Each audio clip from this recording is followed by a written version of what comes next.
Geometry nodes is a powerful system that can be used for a variety of scopes, from modifying an existing piece of geometry to perform complex simulations to managing and manipulating instances. All of this procedurally and in a non-destructive way. In this video, I'll focus on a few basic setups, which are the ones I use the most in my projects and that can be used as a foundation for more complex systems. In particular, I'll show you some instancing techniques that I use to enrich my scenes in a performance-friendly way.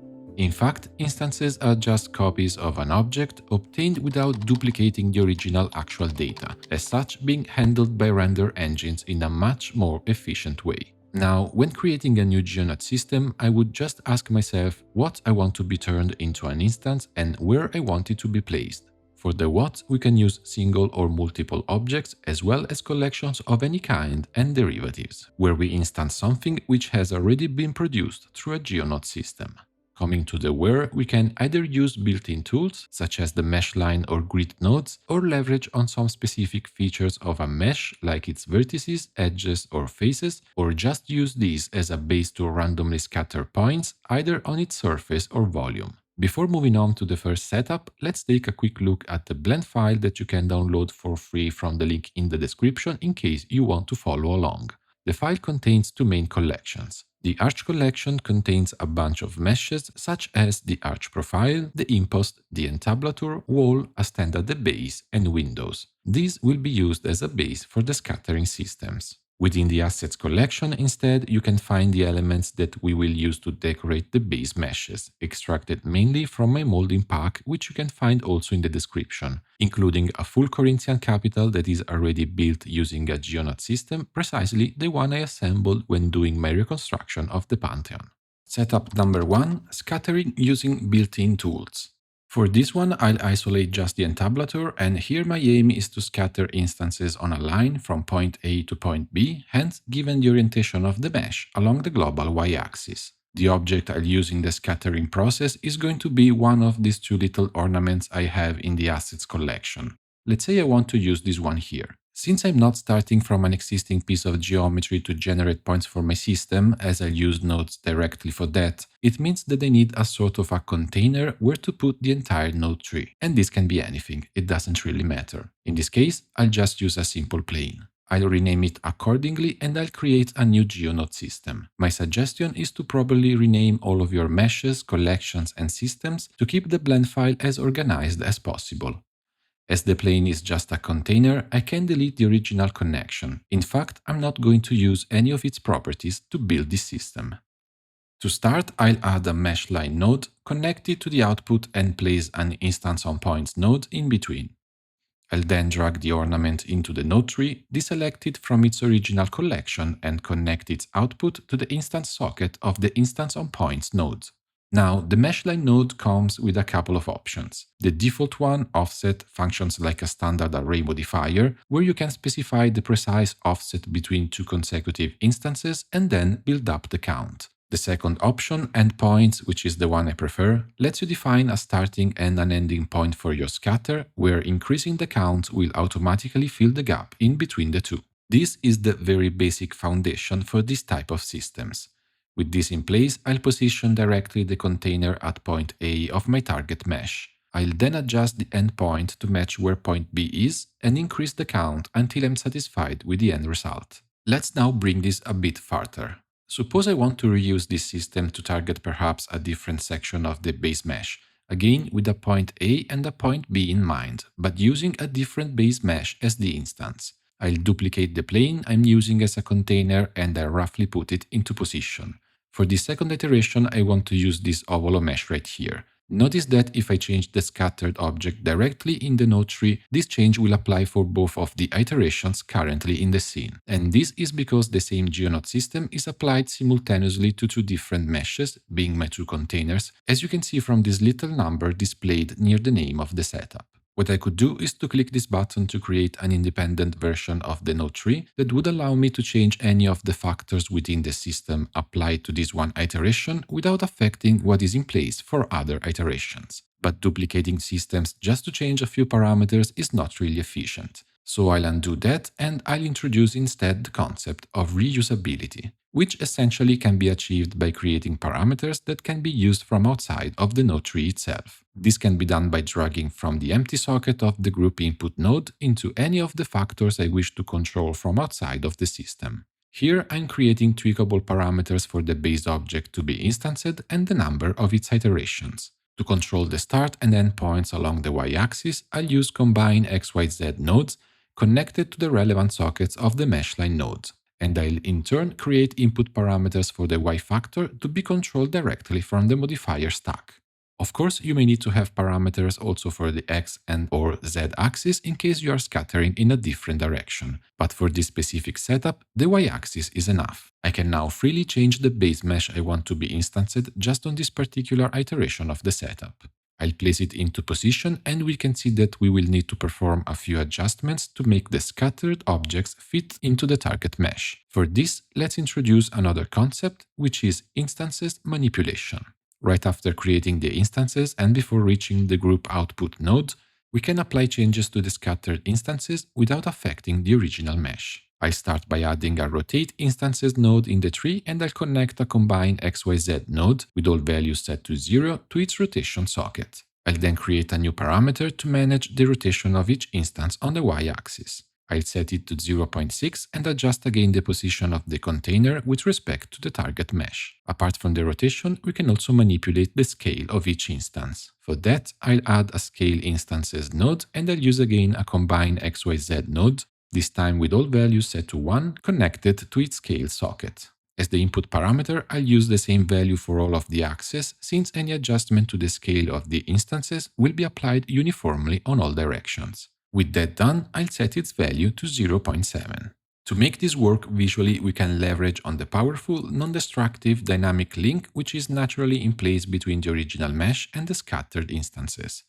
In this particular case, I'll use a simple deform modifier on the original object with a bend on the y-axis and an angle of -80 degrees. This deformation will be instantly reflected on all of the instances produced by the Geonode system. We can now really finalize this by adjusting first the starting point of the scatter. We can then adjust the endpoint as well, and eventually the overall number of iterations. We can now test the node tree built so far. For this purpose, I'll change the base mesh used to decorate the frieze of the entablature. This will require playing a bit with the parameters, adjusting the size of each instance, their number, as well as the starting and ending points of the scatter. Now that we have a good base for this setup, we can push it just a little bit more. In particular, I want to show you in this context how to take advantage of collections and some of their nice perks. As a test case, I'll target the stand at the bottom where I want to create a little balustrade. For the base mesh to be scattered, I have a main object and a couple of alternatives to complete it. Within the assets collection, I'll create a brand new one to contain the main mesh for the balustrade and either stand A or B. I'll then duplicate one of the containers with the setup 1 applied and I'll place it roughly into position. I'll drag the new collection into the node tree and connect its output to the instance socket of the instance on points node. You can see that this is affecting all of the iterations of setup 1 across the scene, which is not what we want. To make the choice between either a single object or a collection as the base for the instancing process independent from iteration to iteration, we need to turn this choice into a parameter, and we can do that by adding a menu switch node. I'll connect the object info output into factor A and the collection output into factor B, and then the output of the node directly into the instance on points node. We can now create a new parameter for the menu, which I rename to type, and I'll place it at the top of the parameters list. In the node subpalette, we can also rename the two factors of the node specifically into object for A and collection for B. At this point, while the object type will be applied for the first two iterations of setup 1, we can change the type for this third iteration to collection, and since we are here, we may as well create another parameter to specify which collection in particular to target, and I'll place it right below the object parameter. I'll now adjust the position of the container to make it fit the target mesh. I'll then adjust the scale of the instances, work a bit more on the positioning, disable the base collection for a moment, tweak the ending point of the scattering and the overall instances count. Let me now show you what we can do with this. Suppose I want to switch between stand A and B. All I need to do is to remove and add meshes to the collection accordingly, and the scatter will immediately reflect the change. This is a pretty handful way to customize your scatters with ease, and even more than that, we can build up complexity pretty easily as well by just creating new meshes within the target collection, which will instantly appear on each scattered instance. This is a very flexible and dynamic way to add, remove, and swap details with just a few clicks in a non-destructive way. Time to move on to setup number 2, scattering using meshes and/or curves. In this second setup, instead of built-in tools, we will use directly the features of an existing mesh or part of it to generate the points we need in our scatter. As a first example, let's take the arch profile and suppose I want to scatter my instances along this edge here, again from an hypothetical point A to point B, and we'll do that using directly that very same edge loop where my intention is to place again this ovalo mesh here. So I'll tab into Edit mode to select the edge loop, then Shift D to duplicate it and P to make it a separate object. I'll hide the arch profile for now, remove the mirror on the x-axis as I don't need it, and the bevel modifier as well. Now, I could apply the system directly to this edge loop, but I want to keep things a bit easier to customize, especially since I intend to reuse this setup a couple more times in this scene. As such, I'll use again a container, which will be also in this case a simple plane. I'll rename it accordingly and I'll create a new Geonode system. To keep everything organized, I'll rename the system as well into Setup 2. Also in this case, we can remove the original connection since we will not use the features of the plane, and I'll add instead an object info node. This will contain the piece of geometry, in this case the edge loop, where I want my instances to be scattered. I'll then convert it into points with a mesh to points node and connect its output to the group output nodes. You can visualize how the points are distributed along the edge as desired. I'll now place an instance on points node before the final output, drag my ovalo mesh into the tree and connect it to the instance socket of the instance on points node. It all seems to be fine so far, except for the fact that the orientation of the instances is not correct.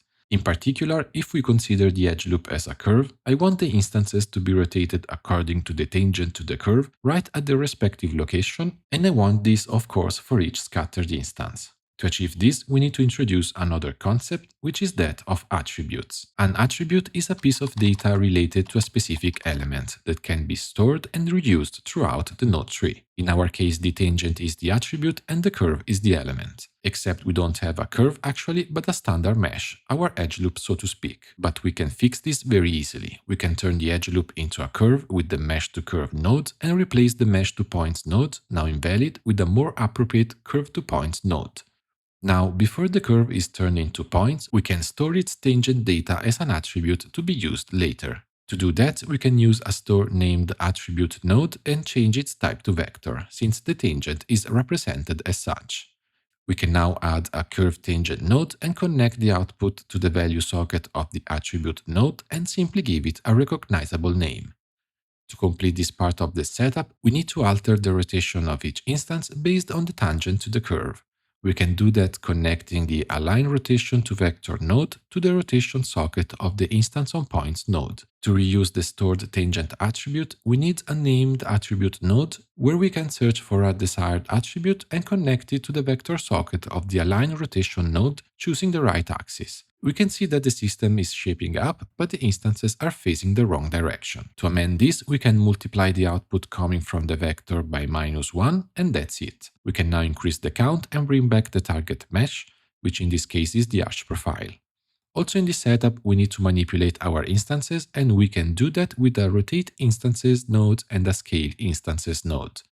Time to create a few parameters now, starting with the specific piece of geometry used for the scattering points, which I'll call source object, and then the mesh that is turned into instances with its specific count. For both the rotation and the scaling, I'll use combine XYZ nodes, where I'll turn the Y component into a parameter in the first case, while I'll use again a single parameter for a uniform scaling approach on all of the axes in the second case. With this customization completed, we can move on and start tweaking a few parameters as well as the overall scale and positioning of the container. At this point, we can see that we have a couple of instances in excess with respect to what we really need, precisely the first and the last one, and we may want to get rid of them. To do that, we need to introduce yet another concept, which is that of instances selection. Each produced instance is associated with its own unique ID. To show this, let's add a delete geometry node and switch its type to instance. As for now, everything is deleted. To select one single instance, we can use an ID node along with a compare node set to equal and integer. I'll connect the ID to one of the two sockets of the compare node and then the result output to the selection socket of the delete geometry node. By changing the value of the other factor of the compare node, you can clearly see that a specific instance, the one identified by that particular ID, is selected and thus deleted. I'll set the b factor to 0 to just delete the first instance and then replicate this 3-node setup once again, targeting this time the last instance in the loop. This one is represented by ID 53, which is coming from the total count of 55 minus the one we already deleted, and considering that the ID count starts from 0 and not from 1. Given that, I'll make it so that it updates dynamically based on the value of the count parameter. To test this setup, I'll reuse it, targeting this time another edge loop of the arch profile. Again, I'll duplicate it and make it a separate object. I'll then duplicate the first iteration of this second setup, rename it and change the source object to the newly extracted edge loop. I'll then change the base instanced mesh, replacing the ovolo with this leaf object within my assets collection. I'll then adjust the count and the scale for each of the instances, as well as the scale and positioning of the container. To finalize the second iteration, I'll add a simple deform modifier on the leaf, set on taper on the z-axis with a value around 0.13. Finally, I'll adjust the rotation on the y-axis and tweak the positioning and scale of the container a bit further. You can see how easy and fast it is to create and position new intricate details on top of our base mesh when using the right procedural setup, with everything being kept dynamic and non-destructive. I want to use this second setup to showcase another powerful feature of using collections as the base for the instancing process. For this, I'll extract yet another edge loop from the arch profile, making it a separate object. I'll then duplicate one of the iterations of setup number 2 and I'll rename it. I'll then target as the source object the new extracted profile. For this iteration, I want to use both Rosette 1 and Rosette 2 from my assets collection. For this purpose, I'll create a new sub-collection and place them both in here. As for setup 1, I need to make the choice between using a single object rather than a collection and vice versa, something that can be tweaked from outside of the node tree. And again, I'll use a menu switch node for the type connected to the instance socket of the instance on points node, as well as a parameter to choose the specific collection that I want to target. I'll rename again the two factors of the menu switch node to keep everything clear, and with this in place, I'll deselect everything else. For this iteration of the system, I'll then switch the type to collection, targeting the one containing the two rosettes. And here is the trick. We can tick the separate children option in the collection info node and the pick instance option in the instance on points node and see what happens. We now have both rosettes showing up at the same time, and keep in mind that we could add as many different types as we want. This is an easy way to get complex stuff done in a matter of seconds. Now, enabling the pick instance option when using single objects will create an error, so we need to make this a parameter as well. We now just need to play around with the rotation, scale and number of the instances, perhaps using a simple deform modifier on the original meshes also in this case to create a bit of a bend to help with the overall curvature of the profile. In this particular case, the bending is happening on the wrong axis, and that's the reason why I'm adding an additional parameter for the rotation of the instances on the x-axis to get it right. I'll then add the arch profile back and finalize this third iteration of setup number 2. This is what we have so far. Setup number 3, scattering using directly meshes and/or curves. This is actually the easiest one, and I want to show you this because it's my preferred way to move complex stuff like Corinthian columns around the scene. It is, for instance, the method I use to place the outer columns in my Pantheon's reconstruction. I'll create a plane, and this time this is not just a container, since I'll use its actual geometry for scattering purposes. I'll hence create a new Geonode system renamed to Setup 3. I'll then convert it to points with the Mesh to Points node, and from the drop-down menu I'll select Faces and I'll then add an Instance on Points node. At this stage, I'll bring the different components of the column right into the tree to assemble the final mesh. To do this, I'll use a Join Geometry node to start connecting the different pieces. I'll then add Transform Geometry nodes where needed to position each of the elements, such as the column base above the plinth and the shaft above the column base. For the capital, I'll use a scaling factor of 0.6 and I'll move it up the shaft. This system is pretty easy to use, as you can tab into edit mode at any time and duplicate the plane to create and position a new instance of the column right where you need it to be. To remove an instance, it is enough to select the respective plane and just delete it. If you want so, you can create parameters for each of the different objects of the column so that you can eventually change them in case you need to. We can now scale the plane and position it in our composition. Finally, we can leverage on a mirror modifier to be placed right before the Geonode system, targeting whatever object has the origin point at the center of the scene to get the other side of the composition in place as well. We can conclude this video by showing the power of nested instances. Let's deselect the arch collection and create a new one called scene. I'll add a container, again a plane, and I'll create a new Geonode system disconnecting the original link. I'll use a mesh line node set on offset with a couple of iterations along the y-axis, and I'll add an instance on points node. I'll make the arch collection with all of the node trees we created so far as my base instance, and I'll adjust the offset on the y-axis until it's fine. You can see that every detail is being ported correctly for each of the instances. If we want to create an upper row as well, we can add again a mesh line node, this time with an offset on the z-axis connected to another instance on points node, where the instance will be this time the output of the first node tree. I'll adjust again the offset, tick the pick instance option in the first instance on points node to get back the instances of the Corinthian capital, and we are good to go. I hope you found this video helpful and that you learned something you can reuse in your own projects. For now, take care and see you next time.